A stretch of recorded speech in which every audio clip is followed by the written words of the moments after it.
Executive Director of Priests for Life. Welcome to our program.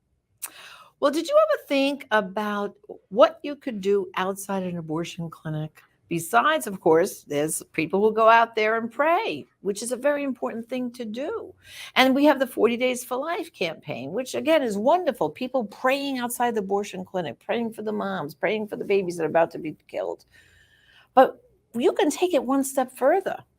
You could try to intervene with that mom and try to offer her help. Well, joining me today, we're going to have a little mini class on how to do that and how to get involved, is an expert who has been out on the front lines in front of abortion clinics for decades, saving babies by practically reaching out to those women. So I'm so happy today to be joining today Brian Gibson, Executive Director of Pro-Life Action Ministries. Good to be on the show with you, Janet. Thank you so much. Welcome. Thank you. So tell us, Brian, how did you first get involved in this passion? I have to say you were passionate about intervening with these women out in front of abortion clinics. But so do we have 2 hours?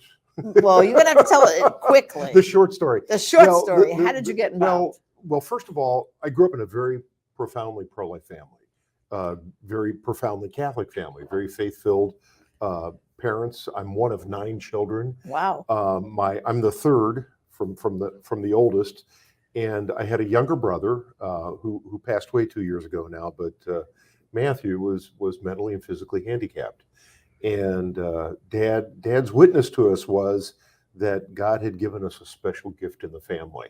So we grew up knowing and understanding this. And so when about the time Roe versus Wade came down, I was in high school, and there was a lot of national debate in the news about abortion and why it should be made legal and all these other things. And of course, one of the reasons being thrown out there was we wouldn't have to deal with these retarded people anymore. Wow. And that just hit me. It was like, that's my brother. Exactly. You want to kill my brother is what hit my mind. And so that was the germ. That was the beginning of my pro-life active work. I didn't actually start doing it until much later, 1981. I ran across brother Michael Gorski and brother Paul O'Donnell, who were just starting what became Pro-Life Action Ministries. And I heard Michael talking, and I realized it just was like a switch click. This is what I need to be a part of. I didn't know it'd be full-time. I thought it was going to be just a little hobby. And for the first 5 years, I was simply an active volunteer. Right. But then they decided that they wanted to hire someone, and for whatever reason it was you. I got to be the first full-time hire for the organization, and just within a couple of years, I was named the executive director and I've been running it ever since. Wow. So, and that started about what year? Well, I went full-time in 1986. Wow. And I took over full-time. I took over in the beginning of 1989, so less than 3 years later. And of course, you're up in Minneapolis, Minnesota, where in the wintertime, the temperatures are very frosty, aren't they? And you're outside in front of that clinic all the time, well, right? Depending upon your perspective, right. It could be considered cold, yes. I mean, it gets below zero. It doesn't always get above below zero. Yeah. So yes, in the wintertime, I purposefully have a day every week that I go out sidewalk counseling unless there's something that very serious that interrupts that. So I have my own time. We started organizing sidewalk counseling in 1981, and it was the first organized sidewalk, not the first sidewalk counseling, but it was the first where there was training involved. Brother Paul started creating this training, and then they started. Both of them were speaking even at a National Right to Life convention, encouraging people to get involved in sidewalk counseling. And they started training sessions there at those conventions. And then we started getting volunteers together who would take the training and then give time to be out in front of the abortion facilities. And one of the very first things they came up with was to do this in shifts. Because when you're at an abortion clinic where women are going in for abortions, it can be over a pretty long period of time during the day, starting like around 8 in the morning is when most start, and going till well into the early to mid afternoon that women can still be coming for abortions. And to be out there that whole time it's rough. It's a lot of hours. Yeah, it wouldn't be so bad in Florida weather, But in but in the Minneapolis, winter in Minnesota, yeah, no. it's cold. So they came up with this idea of trying to do it in 2-hour shifts. Right. So my every Wednesday time in front of the highest volume Planned Parenthood in the United States is I take actually 2.5 hours because I get there a half hour before the women's first appointments are. You want to be there before they show up. So Right. So now, when you talk about sidewalk counseling training, Mhm. give us an idea. Like maybe someone's listening right now and they said, I wonder if I could do that. What are some of the basics in order to be a sidewalk counselor? Well, one of the things we like to do when we're promoting the idea of taking our training is that if you can hand out a piece of literature, you can save a life. Huh. And so, the way things are right now in 2022, we don't sidewalk counsel at any location that does not have clinic escorts. Okay, so there are clinic personnel who stand outside the abortion facilities while we're standing out on the public sidewalk outside the abortion facility, and their whole job is to interfere with us, trying to offer information to the women. Mhm. Okay, so they're pro-choice, they say. Yeah. Sounds anti-choice to me, right? Which is what they call us. Right. But the training is going to be about attitude, about how the mental condition you should have, the spiritual condition you should have. You need to be prayerful. You need to be peaceful. You need to be kind, despite all sorts of bizarre things that can come at you, hateful things that can come at you in words and sometimes. Well, I in can deeds. imagine the clinic escorts are not so nice. Well, right? I'll give you a prime example. So in the last year, well, not even a year, but during this past year, they Planned Parenthood put 2 new clinic escorts on me. And the one of them is so nasty it is off the charts. This woman, the entire time I'm out there, when she is there, is verbally sexually harassing me Wow. almost the entire time. She also gets into these very strange, I wouldn't say tirades, but just her taunting and all sorts of. But that must interfere Crazy. too with almost making a woman gets out of her car, starts walking towards the clinic for her abortion appointment. How does that all interact? Well, we don't have that. No. So at this particular location, the women drive in. Our only point of contact is as they drive in a driveway. Oh wow. So we have to try and Get the car to stop. get enough attention that they'll stop and roll down their window.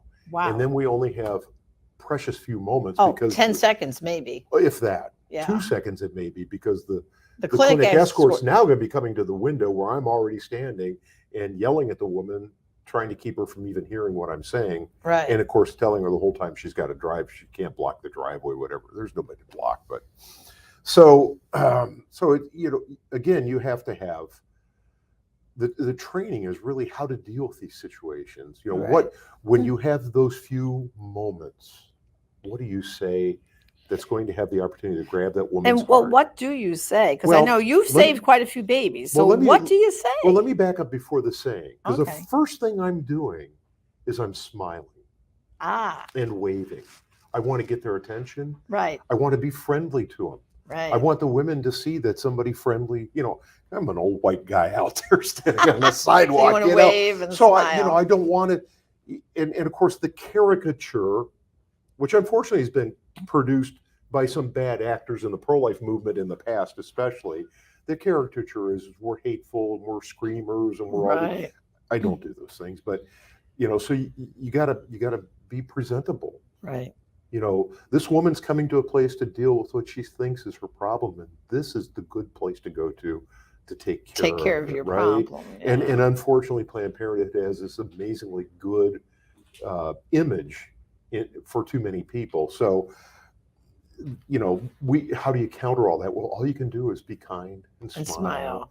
And it's hard to smile from a place where they're killing people. Right. That was the hardest thing for me personally to learn to do, to be able to get more literature out. So, and we have literature that is designed that if not even a word is ever spoken, if they'll look through the literature, it'll save the life of that child. because Ah, it'll change that woman's mind. okay. So the literature, we produce our own for this very purpose. It's used all over the United States, and two languages, both Spanish and English, and so we use that a lot. And so, woman stops, she rolls down her window, and I'll first thing I'm saying is, please take this and read this before you get out of your car. I Ah, want her to know she's got it. Now, accompanying this literature that is a pamphlet on fetal development and Hmm. how harmful abortion is and so forth, accompanying it is another sheet that has a list of all the pregnancy resources and all the other pro-life agencies that can help the woman in our right in whole her, area. right in In the our area. whole area. Wow. And this thing is printed double-sided, and the print is so tiny that these old eyes can't see them hardly anymore, but the young women can read them. And so and then we have a pregnancy help center nearby. So I'm telling them there's help nearby. We can help you right now. And then I point to the fact that, and if you don't want to do it here nearby, you can do it near your home, because there's all these places on that sheet. So I'm getting her to start looking at the literature even Mhm. before she finishes driving in. Now, if I've had this much time, which is rare, I get this much. If I've had this much time, I then will pull out a business card type card that is a map to this nearby pregnancy help center on, say, here, take this, you can go right to it. Because if they take the rest of the literature from her, which they do, Really? oh yes, they go out of their way to take it from her.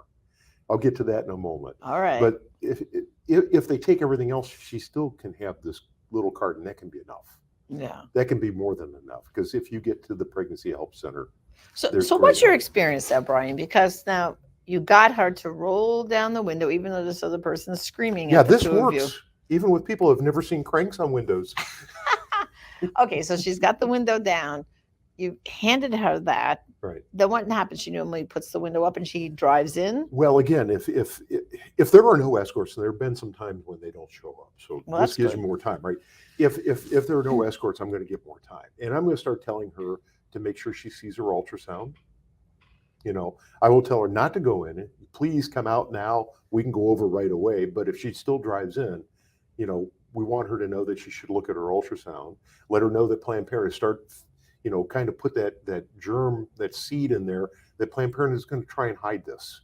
They aren't going to show this readily to you. But if you ask and you insist, they can and they will. And so we do that. And if I get more time, I'll start talking about the baby.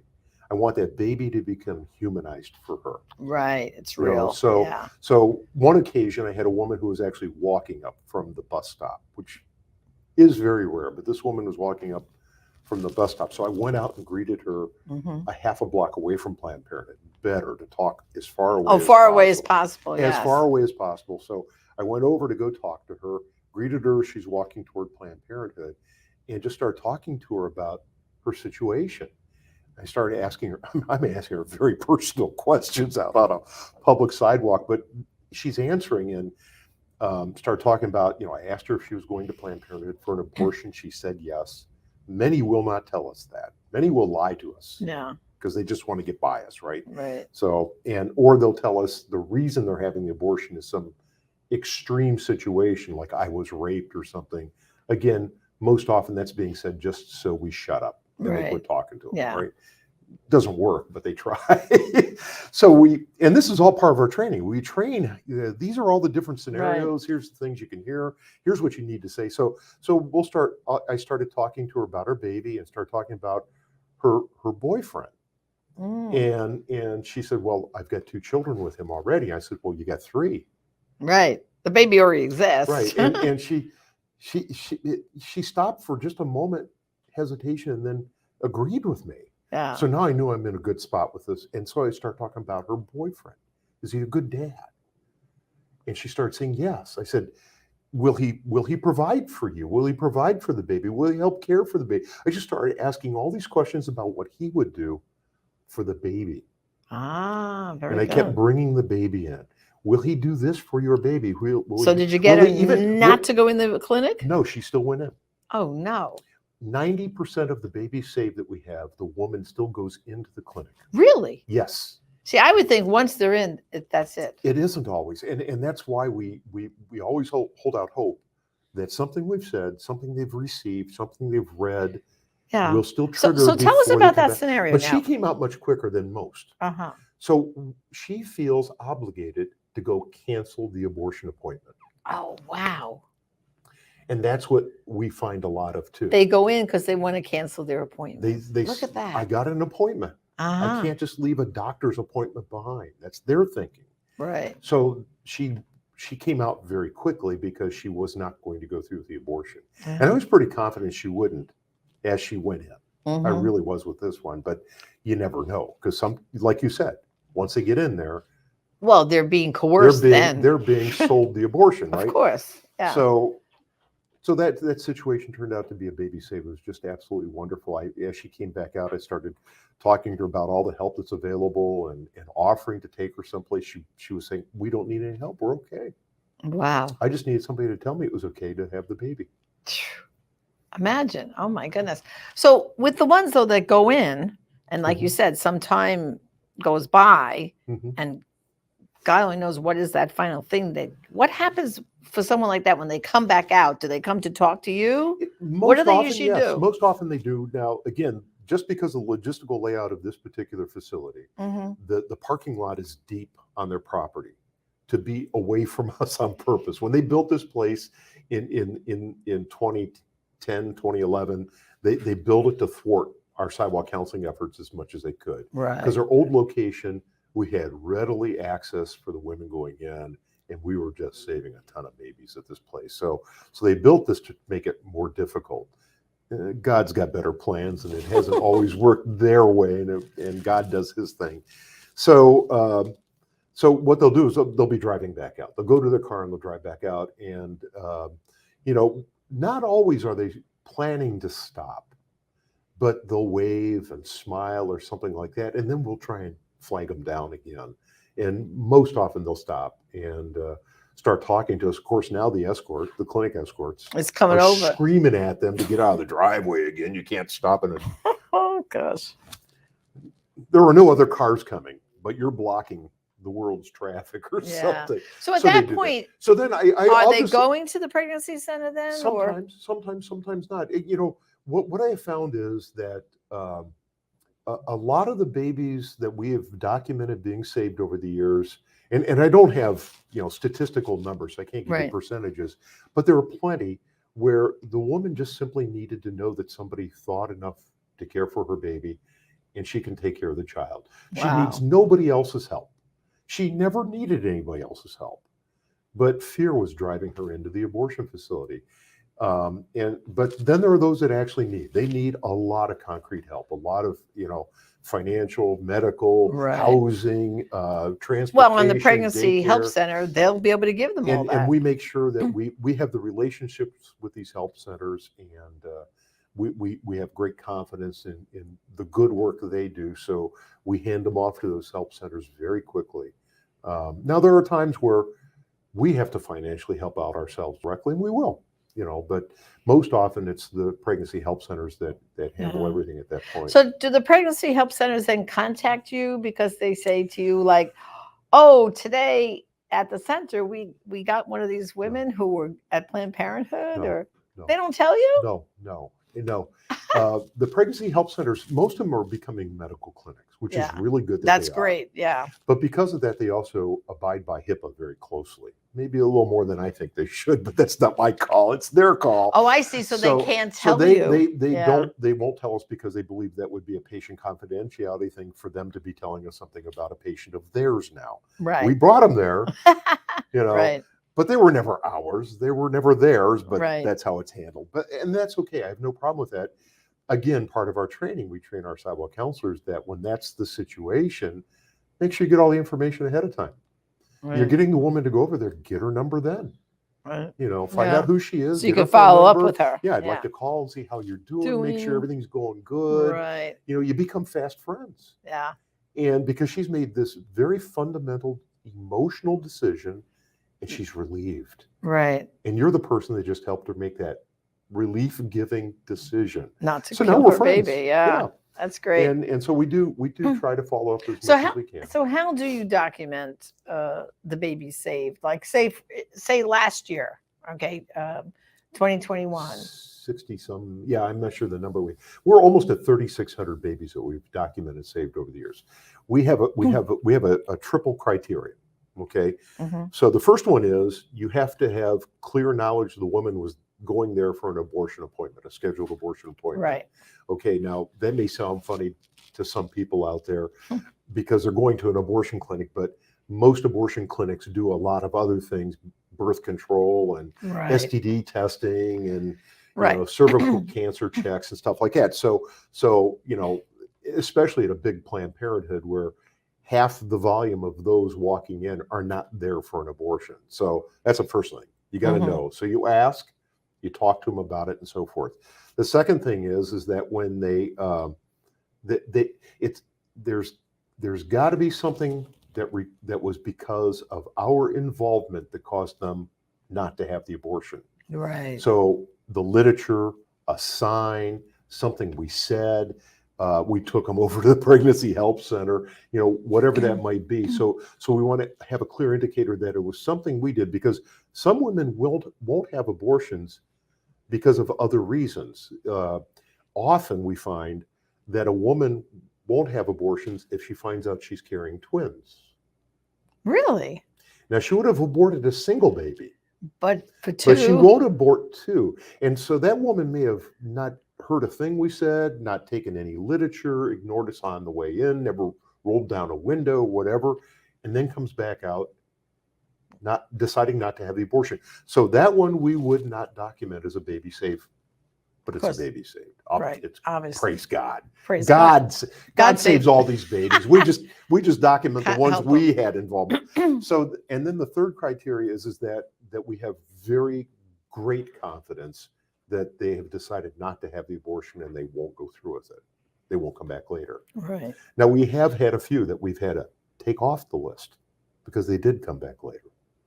You see them sad. again. So, But I bet you. but that's rare. That's really rare. But it does. over the It happens. years, you have had women come back to you and show you their babies, haven't you? Right. Tell us and- some of those stories. Well, often this will happen on the streets.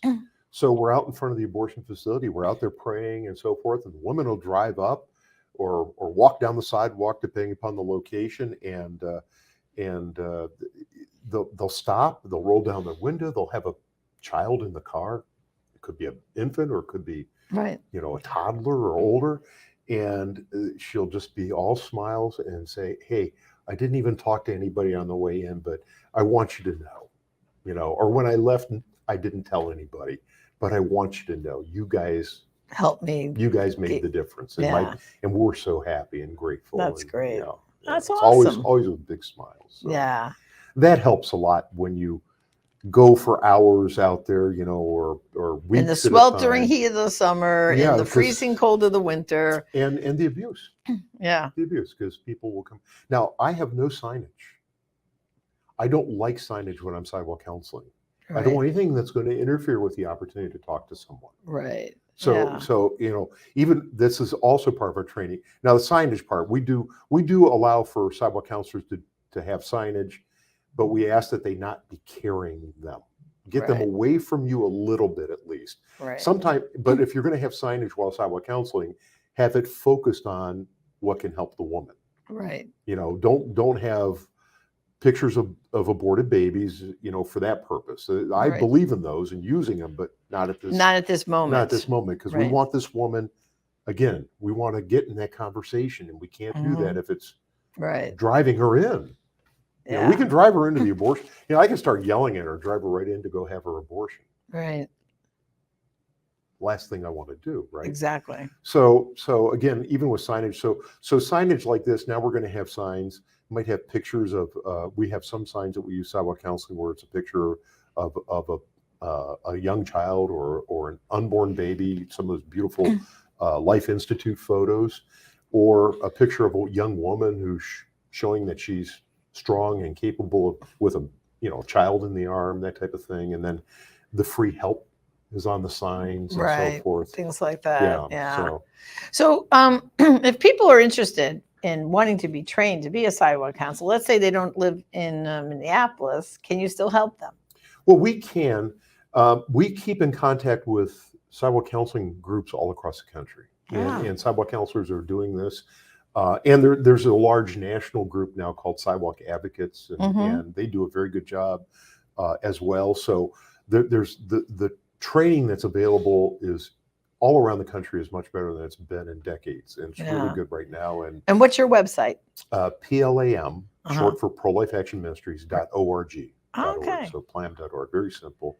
And there is a sidewalk counseling link right on there. Now, we also have the site sidewalkcouncil.org, Ah, sidewalkcouncil spread out.org. So you Wow. can do that and go right to the same sidewalk. So we got the sidewalk counseling page on a little bit with the training and so forth right there. that's great. Yeah. That's great. So how would you say, Brian, over the decades you've been doing this, how many people have you trained, would you say, with sidewalk counseling? Well, currently we have, with all the locations that we're at, we have about, I would say about 300 trained sidewalk counselors right now. Really? Yeah, That's not amazing. all, not all are scheduled going out right now. Right. Some are substitutes. Some have gone through a season of sidewalk counseling and now aren't. Mhm. Different transitions and so forth. We have actively about 150 right now. Wow. And sidewalk at counselors. the clinic there, that Planned Parenthood in Minneapolis, Mhm. how many days a week, for how many hours a day do you have people out there? Well, we cover all the abortion facilities in the whole state of Minnesota, Wow. and we cover the abortion facilities in Central Florida because we Ah, have a branch office in Orlando. So that's the 150 trained sidewalk right. counselors going Uh-huh. out. Planned Parenthood in St. Paul, we have they're a 6-day-a-week abortion facility, Monday through Saturday. They start taking women. The first appointment's at 8 in the morning. Last appointment is 2 in the afternoon, usually, sometimes 3. So we got people there, and now with this increase in the use of chemical abortions, the abortion pill, Yep. and because there is this abortion pill reversal process, now we're working hard on having people stay later, so they're there as the women leave, That's and right. offer them the abortion pill reversal option. That's great. Well, Brian, God bless all the work you're doing. Well, And thank you. everyone at Pro-Life Action Ministries, may you continue to save those babies in all kinds of weather. So thanks for joining Thank me you. today. God bless you. Okay. Well, brothers and sisters, thank you too for joining us. And maybe God is calling you to be trained as a sidewalk counselor. So go to PLAM.org and get involved today. Because remember, there are some abortions only you're going to be able to stop, and some lives only you will save. Join us again next time. Thank you and God bless. I will be